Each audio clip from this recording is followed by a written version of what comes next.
ગીરગઢડા તાલુકાના બોડીદર ગામે ખેડૂતોએ સરકાર દ્વારા કરવામાં આવી રહેલ અસરગ્રસ્ત સર્વેનો કર્યો બહિષ્કાર।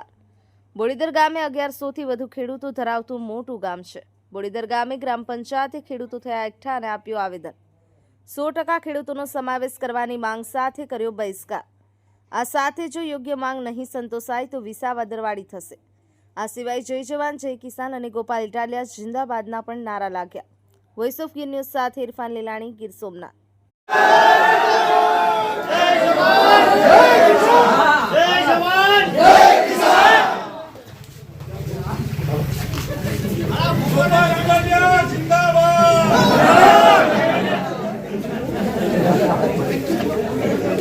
એલામાં નથી થતી। આ લોકો એમ કહે છે ખેડૂતને પોતે કરી શકે, એડ્યુકેટમાં થતું નથી, ખોટું બોલે છે। બાકી કાયદેસર જો આપવું હોય તો પોતાને કોઈ ખેડૂત વંચિત જ નથી, બધા તમામ ખેડૂતો નુકસાની છે। કોઈના માંડવી, કોઈને સારા। સરકારમાં રજૂઆત ચાલુ છે। અત્યારે જે કઈ થાય છે ને ખેડૂતને પાકમાં કોઈ પણ પાકમાં જે કઈ પણ નુકસાન હશે એ આપણે ધ્યાનમાં રાખીને એનો સર્વે કરવાનો છે। સર્વે દીઠ કઈ કઈ વસ્તુઓનું બીજું બાબતનું ધ્યાન રાખવાનું છે? ધ્યાન નુકસાન છે એ તમામ સર્વે થઈ જશે। બીજું ધ્યાન હેક્ટરે કેટલા પૈસા કઈ કઈ હજી સરકાર નક્કી કરશે। અત્યારે સર્વેના ડેટા જાય સરકારમાં, એ પછી સરકાર જાહેર કરશે। સ્થળ પર જઈને તમે સર્વે કરવાનો છો બધાના ખેતર? કૃષિ પ્રગતિ એપ્લિકેશન મારફત થશે। ખેડૂતો જાતે પણ કરી શકે છે સર્વે? હા, એમાં સેલ્ફ મોડમાં ખેડૂત પોતે કરી શકે છે।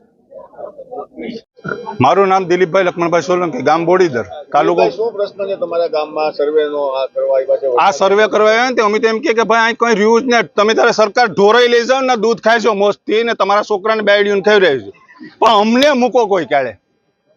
આ પહેલા તો પ્રશ્ન છે સર્વે કરવાનો નાટક જ શું કરવાની જરૂર છે ભાઈ? ખેડૂતોનું કરજ જ માફ કરો, પહેલી વાત તો એ મુદ્દાની વાત, તમારી કોઈ સહાય કોઈ જરૂર નથી। બાકી આવનારી આ જે તાલુકા પંચાયત, જિલ્લા પંચાયતમાં વિસાવદર વાળી કરવાની છે ને કરવાની। તમારી માંગણી શું છે?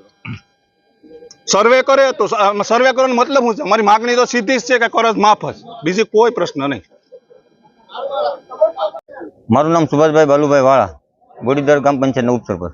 સુભાષભાઈ, શું છે સર્વે કરવાનું આવ્યું, તમે બહિષ્કાર કર્યો છે બાબત? સર્વે કરવામાં આવેલ છે, એમાં દરેક ખેડૂતોને 100% નુકસાની છે। તો બધા ખેડૂતોની અમારી માગણી એવી છે કે બધા તમામ ખેડૂતોની સર્વે કરે ને તમામ ખેડૂતોને સર્વે કરીને જે સહાય મળવા પાત્ર થાય એ તમામ ખેડૂતોને આપે। અધિકારીઓ કે તમામ સર્વે થશે તો પછી બહિષ્કારનો મતલબ શું?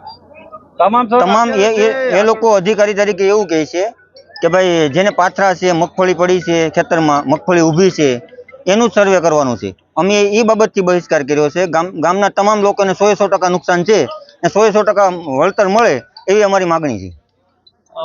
જે તમને વળતર આપવામાં આવે છે એ યોગ્ય વળતર છે? વળતરની તો હજી કોઈ જાહેરાત જ નથી કરી। એમ કેટલું વળતર મળવું જોઈએ? ઓછામાં ઓછું જેટલું ખેડૂતને આપે એટલું અશક્ય વસ્તુ છે, કે વીઘે કદાચ લાખ રૂપિયા આપે તોય નુકસાન તો છે જ। તમારો પરિચય? મારું નામ મહેશભાઈ વાળા, પૂર્વ તાલુકા પંચાયત સદસ્ય। મહેશભાઈ, શું સર્વે બાબતની તમારે જે ગામમાં જે હાલે છે? સરકારશ્રી દ્વારા જે જાહેરાત કરવામાં આવી અને અમારે અહીં જે સર્વે કરવામાં આવે છે એ લોકોનું કહેવાનું એવું છે કે હાલ પાથરા ખેતરમાં હોય અને મગફળી ઊભી હોય એનું જ સર્વે કરવાનું છે। જે પાથરા તણાઈ ગયા છે એનું નથી કરવાનું, નિરણ પલ્લી ગઈ છે એનું નથી કરવાનું, માંડવીના ઢગલા ખેતરમાં છે એનું નથી કરવાનું। એટલે આજે અમે ગ્રામજનો, બોડીદર ગ્રામજનો બધા, અમારે 1100 ખાતેદારો છે। ગીરગઢડામાં મોટામાં મોટું જો રેવન્યુ હોય તો બોડીદરને છે। એટલે અમે આજે ગ્રામજનોએ વિરોધ કર્યો છે કે ભાઈ બધાને લિસ્ટલેસ 100% વાળું 100% બધાનું સર્વે થાય એ માટે અમે આજે ગ્રામ પંચાયતના લેટર પેડ ઉપર ગ્રામજનોની સહી સાથે અમે આજે આવેદનપત્ર ખેતીવાડી અધિકારીને આપ્યું છે। ખેતીવાડી અધિકારી કહે છે કે સર્વે પૂરેપૂરો થશે? ના, ખેતીવાડી અધિકારીઓ એક જ વસ્તુ છે, જે સર્વે કરવા એ જેના ખેતરોમાં પાત્રા પડ્યા છે અને માંડવી ઊભી છે એનું જ કરે છે। તમારી શું માંગ છે? અમારી એક જ માંગ છે કે ખેડૂતને 100% કરજ જે દેણું છે એ માફ કરે, એ જ અમારી માંગ છે। બાકી અમારું ભરપાઈ થાય એમ જ નથી કોઈ પણ સંજોગોમાં ખેડૂતનો। આ જે સર્વે છે એનો બહિષ્કાર કર્યો છે? હા, 100% બહિષ્કાર। જ્યાં લગી અમારા ગામમાં 100% ખેડૂતો નહીં લેવામાં આવે ત્યાં લગી અમે સર્વે કરવા દેવાના પણ નથી। અમે ખેડૂતો ગ્રામજનોએ નક્કી કર્યું છે। અને જો એમાં સરકાર સટકી જાય ને તો હવે વિસાવદર વાળી કરવાની છે। બોલો, કરવાની છે।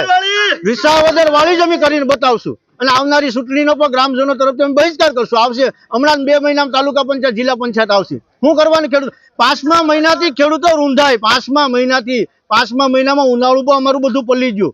આગતરી જે માંડવી વાળા હતા એને પાત્રા પલ્લી ગયા છે અને હવે જેને લઈ લીધા છે એનો પણ બધો પાક ઓળા ખેતરો ચાર છે એ બધા ફરી ખેડૂતે કરવાનું છે. છતાં પણ બસ 2 જ વસ્તુ પાત્રા ને મગફળી હોય એનું સર્વે કરવાનું. એટલે અમે આજે વિરોધ કરીએ છીએ. સરકારને જો કઈ આપવું હોય તો એની પાસે નોંધણીની